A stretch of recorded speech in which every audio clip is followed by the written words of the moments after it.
Hello, everyone, and welcome to this episode of From Page to Stage. I am so excited to share with you this interview with the gorgeous KAKI Lee. KAKI is based in Perth, Western Australia, and she was the lady who pulled me into my first ever book. So I've got a very big space in my heart of tremendous gratitude for this lovely lady. KAKI, tell us a bit more about you and where you've come from and to at this point. Ooh, that might be a very long conversation. Hello, everyone. Thank you, Wendy, for having me on your podcast. So honored. So where do I start? So in a previous life, I was a pharmacist. I ran the children's hospital here in Perth. And then I had 2 kids, and that's when it kind of all started. But it was my second baby that really got me out of pharmacy and into this completely different world where I would have never imagined myself getting into. Just in a nutshell, I went from pharmacy to then going, life coaching. So I did a life coaching certification. And from that, whilst I was doing my life coaching certification, I had like a spiritual awakening, and I did a quantum healing certification. And then this is where it all comes into the podcast and being an author.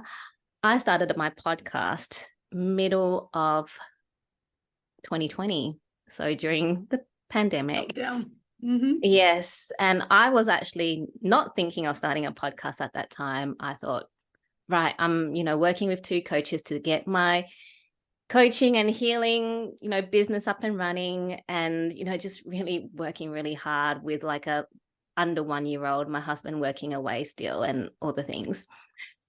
So then one morning I just had this big loud voice whilst I was meditating tell me to start a podcast. And I'm going, I don't have time to scratch my bum at the moment, but right, okay. And I just remember as soon as I said, okay, what do I do? After the, I don't have time. It was instant. I got the name of my podcast. I got my questions. I even had a list of people that at that time I wanted to interview, and it came in an instant. And I went, okay, I think I need to start this podcast. And of course, I had a session with my coach that night. She's like, yeah, you got to start your podcast. So that's how my podcast started. It's called The Awakened Feminine. So it's going to be 4 years old in September. So from the moment I got that message to starting my podcast was 1 month. I started my podcast in a month and have loved it ever since. I get to meet so many amazing women. You've been on my podcast, Wendy, and, we just have these delightful conversations, and they just fill me up. And yeah, and I know, it's just what I'm meant to do. So through my podcast, then I'm like, where do I go? I was doing, I teach people how to share trade as well. So a year after my podcast, it was kind of like, because I put all my coaching aside, I went, okay, I'm just doing this podcast. A year after the podcast, it kind of all came together where I'm like, I need to bring in mindset work and energy work into my share trading, which was what I was doing. I completely missed that story, but that's okay. That's not the focus of this. But I also teach people how to share trade, but bring in the mindset and energy work. Fast forward. With that, I'm sure you've got an episode on your podcast that you can direct people to. Yes. To tell that story about. Yeah. So we'll make sure we have that episode in the show notes. Yeah, we'll talk about it if it comes up. But that's something else I do on the side. But through my podcast, because of all the women I interview, one of them, it was end of 2021. I interviewed her. She was a publisher, she's no longer a publisher. She's moved on to do something different. And she emailed me the next morning and she's like, KAKI, I'm buzzing after your interview and I'd love to invite you to this multi-author book that we have. And I'm going, what? Like, I just remember full body tingles. I still remember the moment I read her email. It was full body tingles. It was like a full body yes. And so I said yes, not knowing what I was getting myself into.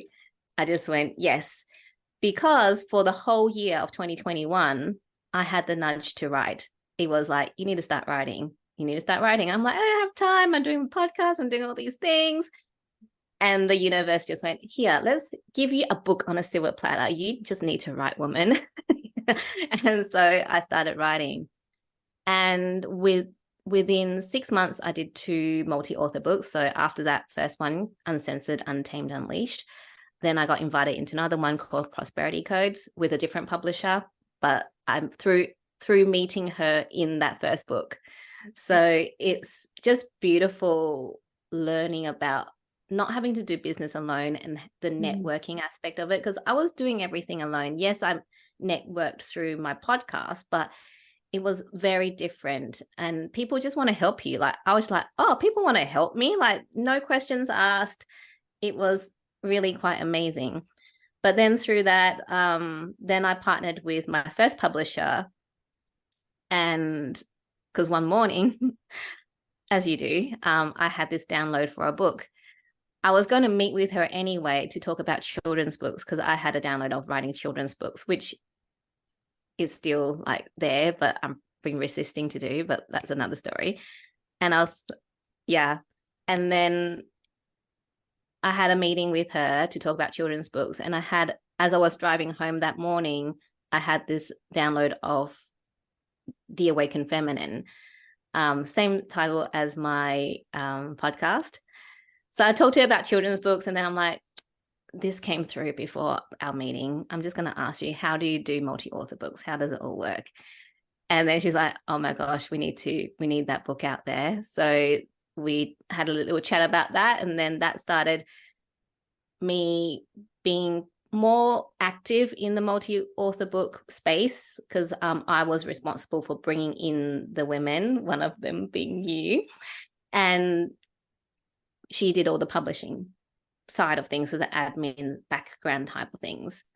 So I'm like, okay. And then through that, whilst I was getting all the beautiful women in my book, I had a download of another book called Badass Asian Women. And I'm like, oh, I haven't even finished this book yet. You just need to park on the side. It just felt too big.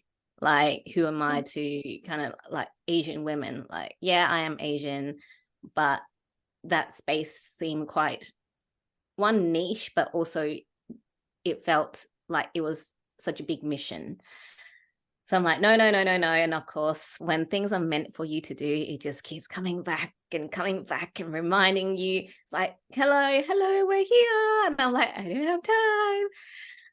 And probably it was a good 2-3 months before I went, right, fine, I'm doing it.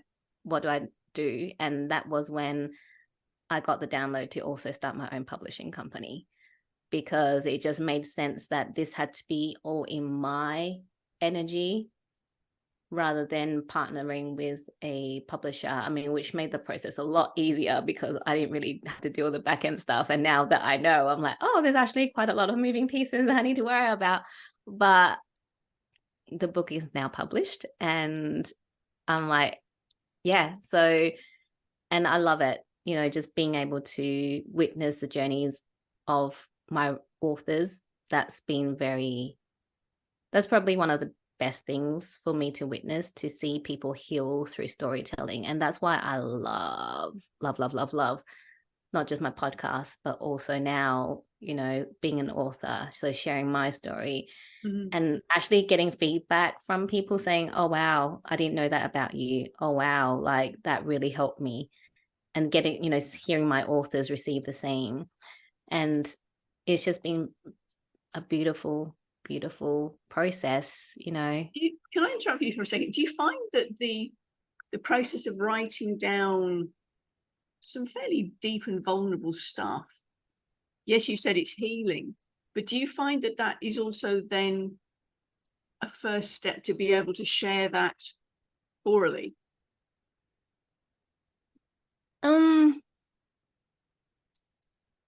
Yes and no. So for me, because I did the podcast first, so I was speaking first before the writing. I've always been a writer. I've always loved writing. I've been journaling since I was like, 12. So I think maybe because I do write already in that space, not like as a professional writer or as an author. So maybe that's why I can speak to it as well. But definitely I find it a lot easier for people to share their stories through writing first, because the speaking is another layer of, building that muscle and being comfortable, because, yes, we are recording right now, but, when you say something, you're like, oh, I shouldn't have said that. But you can't go to the podcast host or whoever you're talking to, oh, can you please like edit that because I shouldn't have really said it, and that kind of thing. So yes. So in answering the question, yes, it does. After going around in circles. That's one of the things that I've found with other people that I've been talking to, is particularly in the space of self-help, that level of vulnerability is easier to put on paper because I don't have to speak it out loud. But then suddenly when you realize, actually I do need to say it. Yes. It does take it to an extra level, doesn't it? Because of the vulnerability of opening yourself up like that. Yes. When it's on a page, you can still hide behind it because no one knows what you look like. Yeah, exactly. And there's also, one authors I've been working with, speakers generally, who get onto a stage to share their story, that vulnerability piece, they're worried about their nerves, they're worried about breaking down, they're worried about so many different things, particularly sharing their vulnerability. Very quickly, we had a TEDx speaker that I was working with who speaks regularly in front of the High Court. But then when it came to sharing her story on the Red Circle, froze. And I went, well, that's because you are bearing your soul and you're not talking about somebody else. She went, oh yeah, that would be it. So yes, that's why I was asking about the vulnerability piece, because that's certainly something that I've found with authors, particularly in the self-help area, when they're sharing deep stories.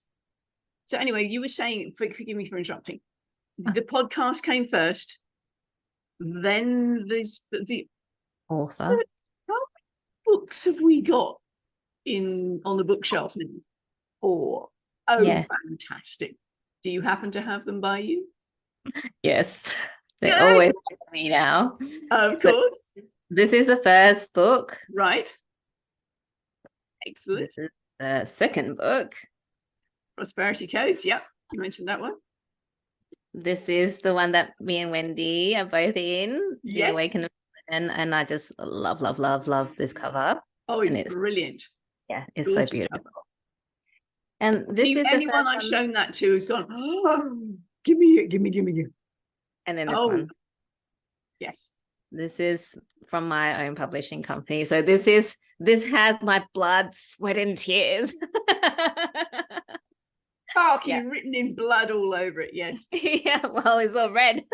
Exactly. And that's a new publication, isn't it? When did that one come out?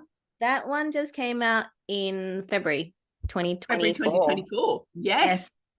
So very new. And that one I seem to remember had a bit of a break in the process, because you needed a break. Yes. But in terms of how long does it take often for an author to go from the start of going, okay, I'll put my hand up to that, to going through the process to having the book at the other end? How long do you take with your authors? So it's usually about 4 to 6 months.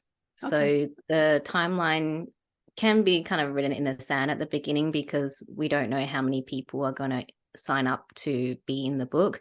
Yes, you have a number in mind, but things chop and change, and sometimes you get different instructions, and then you're like, oh, okay, we're going this way or that way. So probably 4 to 6 months, because from the time of bringing the author in, getting them ready, and a lot of times people don't start writing until like near the deadline. So yeah. then it's that buffer space in there as well. Mm-hmm. Yeah, so 3 months is a good time for them to get their story in. I usually tell them start writing as soon as you get in, but yeah, it depends on obviously personalities. I work better under deadline pressures, and also my stories don't usually come in until like a week before the deadline. Because I will sit there, I will try, but nothing comes, and then like the week before is like psh, and then it takes me maybe a few hours to write it, and that's it. Whereas I think some people, need to start writing bits and pieces and then piece them together. So everyone has their own writing style, and that's the beauty of it. There is no right or wrong. You just have to do it the way that feels good for you, and that will allow you the space to heal things that might be coming up as well. Because that's the thing. Certainly the books that you've been doing have been, yes, they're self-help, but they're also healing to self-help. Yes. The self-help is as a result of what I've learned through the healing. Yes. Yeah. So there was another question that popped into my mind, and it's gone. It'll come back. Okay, I do that all the time. We're in March at the moment. This is being recorded in March, and we are going to be sharing this episode in April. Now, I happen to know, a little birdie has told me, that you've got a few things coming up in April, haven't you? Would you like to peel the lid Oh, off Wendy, that one? you're really pushing me to this. Spoiler alert. Spoiler alert. Something big. So, in the process of, putting together Badass Asian Women, and also the break during that, I've had a few book titles come through for multi-author books. And I thought I'll be doing them at different times. Like, they're just here, and we'll, announce them at different times. But all three of them want to come out at the same time, like be announced at the same time. It won't be published at the same time. I feel the dates won't be, but to be announced at the same time. So there's 3 books coming. I'm actually going to tell you the titles as well. So this is an exclusive scoop one day. Yeah, I think, I'm being nudged to tell you the titles. So the first one is called Don't Forget the Men. Why we need our men to rise with our women. Love it. Yeah. And the second one, this one, not 100% on the title, but it probably will be this one. It's called Blissfully Silenced. Stories I wish women shared about motherhood so I didn't feel so alone. And the third one is called Women Rising. Why we no longer subscribe to nice, quiet, and obedient. Nice. Those are 3 very powerful books you've got coming up, Mrs. Yes, I know. We don't do the more. I didn't know, like, it's just let me get my words out. Okay. It's funny because when I got Badass Asian Women, I'm like, whoa, that's a big title. And again, with the 3 that came in, it's like, okay, we're doing big topics. So yeah, they're the 3. You work exclusively with women, don't you? No. So Don't Forget the Men is, initially I thought I'm going to just have men only, but since it's kind of been sitting there with me, this one has been sitting with me for probably a good 6 months. It's men and women, because we want the perspectives of both, like, why men feel like they're being left behind, or, how men are rising up, whatever they feel called to share, and then from the women's perspective, like why they feel we need, our men to rise with us, and not just have this feminine rising only thing going. I mean, I'm all about feminine rising, but not at the detriment of our other half of the population, Yeah. I mean, personally, I feel as though that the pendulum has swung so far the other way that there are an awful lot of fellas who feel emasculated. Mm. And Yes. where are their good role models? Yes. But that's a topic for another day. That's Yes. big. Oh, I can definitely talk about that topic. That's a big one. Okay, so you've got 3 books coming out, 4 in the stable already. You're opening the door for 3 more. When are you launching those? Pardon? When are you launching those 3? So I'll be announcing people to, come join the book in April, sometime in April. I have not set a date yet. Right. So it will be definitely in April. Yeah, but launch wise, 4 to 6 months after the date, and once everyone, I feel the numbers are the right numbers in. Yeah. Sure. So have you a vision for when they will be published, or is that still awaiting confirmation? It's definitely 2024. I don't know when in 2024, because if I give 6 months, it'll be like September. And if we stretch it, I don't really want to launch in December. So the latest it'll be November. Yeah. Well, November's a good date, isn't it? Because you pick up the Christmas present market. Yes. Yes. Nice thinking. Nice thinking. Yeah. Moving on to your podcasting work. So you've got these wonderful stories. And before we move on, roughly how many words do you put in your chapters? How many do you expect your authors to come up with? 3,000 to 5,000. I like the 5,000 words just because you get more depth in the story. So Badass Asian Women is a 5,000 word chapters. Right. Cool. So I feel, and that feels really good for me to continue forward with. Yeah. No, that's a nice number, because I've been the Awakened Feminine, which we were both part of. In fact, it was your book. There were the 1,000 and the 3,000 options, weren't there? Yeah, I think it was like, oh no, word wise, chapter wise, it was 3. Yeah, I think it was all 3,000. It was all 3,000. I beg your pardon. Yeah. So yes, I mean the 3,000 on paper. Initially, people go, 3,000 words? That's a lot. No, it's not. No. 20 minutes flat, and I'd got it down. But then I knew the story I wanted to tell. But yes, I think the 5,000 words would be really good, because you can, as you say, dig a bit deeper. Because the other book that we've done, and I will show that towards the end, that book, we did 3,000 word chapters, and a number of people who went, got more to say than that. And we were pairing off here and pairing off there, and slash and burn type thing. So I love the idea of a 5,000 word book. And then which are the sections you pull out to share with other people? Yeah. That's a biggie, isn't it? The sort of trailer bits. Yeah. With because you've launched Badass Women now. Sorry, Badass Asian Women. Let's make sure that we define where we're at. How did you choose which sound bites to go with with your marketing? So for me, I think I needed that break between announcing it, getting the authors in, having a break, and then re-announcing it and bringing more authors in, because that part was probably the part that I needed to talk about the most.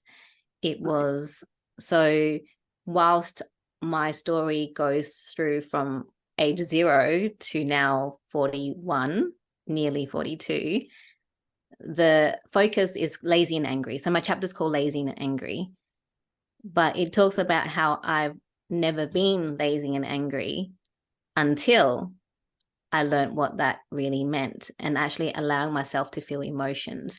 And that is the biggest point of it all. I think my chapter title probably gives it away already, but then bringing the bit that actually has the most impact which is when I started to feel lazy and angry, right? Rather than me going, I was never lazy. No one wants to hear about that. You're the high achiever. Of course, you're never lazy. You're always happy and smiling. Who cares about that? People want to hear the deep truth within. I wasn't lazy, but I felt like when I took a break that I was lazy because I was never programmed to not do anything. But I was being constantly told that I just need to stop. Just stop. And it was so uncomfortable. And the anger that was bubbling, and never in my life would I tell people that I would be angry, because KAKI is always like, so happy and, perfect. I was feeling all this anger bubbling up. And then it exploded. Like I threw a chair. Let's just put it out there. Okay. I talk about this in my chapter. I threw a chair and it broke because it was that rage. It wasn't even just anger, it was rage. Yeah. So that's where the marketing is like the most juicy part of it, I think, is where you focus on. Yeah. Snap that one. I mean, when I've talked to people in the past about speaking, and particularly in networking meetings, and you've sort of said to them, you've got to have something that's snappy when you're telling people what you do. Think back to the original Star Wars film. It made a mint. Would it have made such a good impression if the trailer before it had been crap? Yeah. No, would have gone to see it. Yeah. So that's why the soundbite thing, the quotes, and particularly when you're speaking out from your book, choosing portions that are going to go, oh, I want to know more about that. It's teaser. And I love the idea about I threw a chair and it broke. Yeah. What? Well, imagine me starting a conversation. I threw a chair and it broke. What? Why? Exactly. What? Exactly. And I mean, forgive me, but the Asian stereotype is you must be productive all the time. Yes. Very productive all the time. Yes. High achievers. That is, from my outside looking in experience, that's your conditioning. So of course you were being challenged by the fact of doing nothing. I mean, maybe I've got some Asian blood in me as well, because that is a similar thing, that it was just not doing something. Hang on. For me, there's been a level of anxiety coming up. Oh, yes. Same. Oh, what do you mean, doing nothing?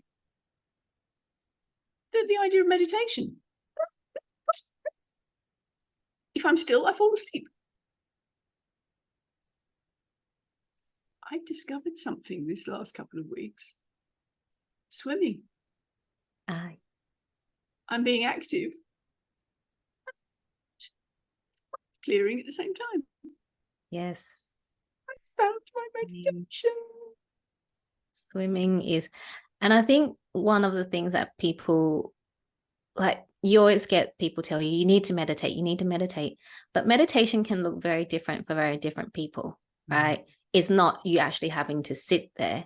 It's doing something which lets your mind rest. When the things that you say, oh, knitting is so therapeutic, that can be your meditation. You don't have to just sit there on a meditation cushion, close your eyes and go, yes, that works for some people and that's great for them. But for a lot of people, it is really just about finding that activity where your mind is like, oh, this feels so good. Well, I think I've done it. And actually, in an infinity pool with the sun coming up, it's lovely. That sounds gorgeous. And because I get down there at 7 o'clock when the pool opens, and possibly slightly before, it's a bit slightly dark, but nobody else is there. I've discovered Malaysians don't do early mornings. Oh, no, they sleep like Asian countries love the sleep in. They love the starting late. Yeah, you won't be able to find a shop that's open before 10. I've discovered that, apart from the 7-Eleven, which lives up to its name. Rocky, I am so enjoyed this. I've so enjoyed this. As we're wrapping up, I'd love you to tell us, share a nugget of wisdom, if you will, of how you go about embodying your written words when you speak on your podcast or in front of an audience, or wherever you speak. Tell us a bit how you do that embodiment. Yeah. I'll use the angry example, because before writing about it and really even speaking about it, anger has always been like a distant relative that you kind of know that's there, but it doesn't, you don't really want to look, you don't really see them, not really related, But when you actually not embody the anger, like it's a constant reminder of what you've learned in your life. Okay, now I've learned that anger is my guide, that something's not aligned. Right. So it's constantly coming back and remembering the things that you've shared and going, oh, I said this in my book and that's what I learned, but I'm kind of a bit far away from that at the moment. What is happening? It's just remembering all the learnings that you have. And when you feel that you've strayed from it, to really just bring yourself back to center. I say everyone's very different with the meditation, but breath is always very good. Just 3 deep breaths, come back to center, come back to your body and go, okay, I've talked about this. Why I'm not embodying it, why I'm not, doing what I preach. I think that's a big thing. We talk a lot about how you can do this, how to do this, how to do that. But do we always do it ourselves? No. I'm the first one to put my hand up and say, I teach some things and I don't embody it, or I forget. You get to these busy periods where you forget. So it's all about just taking a breath, coming back to center, to stop, not telling you to stop for 6 months like I did, but just taking a breath to just pause and center yourself. Do I really need to do this right now? Is this in my highest? Is this what I'm about? Because if it's not, then that can go away and you bring back the wisdom that you have shared and keep going with it. It's just a constant awareness and picking up, really. Yeah. Lovely, thank you. Because yes, the embodiment of the wisdom, not particularly the emotion that led to it. Because one of the things that I'm very keen with, as you know, when I'm working with speakers, is that we don't re-traumatize ourselves, because we're in the space of the self-help book. And when we were doing the MAD book, the Making a Difference, Ways to Magnify Abundance, Vitality and Freedom, that was some very heartfelt moments in there. And when I was getting people to actually give a little bit of a soundbite, they were going, oh, I don't want to do that. This is really tough. And I know, which is why I want you to think about it and speak about it from a slight distance. And that for me is crucial, because I don't want people re-traumatizing themselves. I feel I have a duty of care to the people that I work with. They've got phenomenal wisdom in there, but they don't need to go back to that particular. Share it. Yeah. So, yeah. Lovely. So much, Kaki. I have loved having our conversation. So we have 3 books coming out, or in 3 containers opening up in April. I am so excited for you. So excited for you. We will make sure, everybody watching this, that in the show notes, you have links to Kaki's podcast. You can go in and check her out. She is phenomenal. You have links to her books, the 4 that are already out. And we'll have possibly the links to those containers if they have been quite prized open at that point. If not, we'll add in later. Okay, that's a promise. So once again, thank you so much, Kaki, for being our From Page to Stage guest. Thank you so much, Wendy.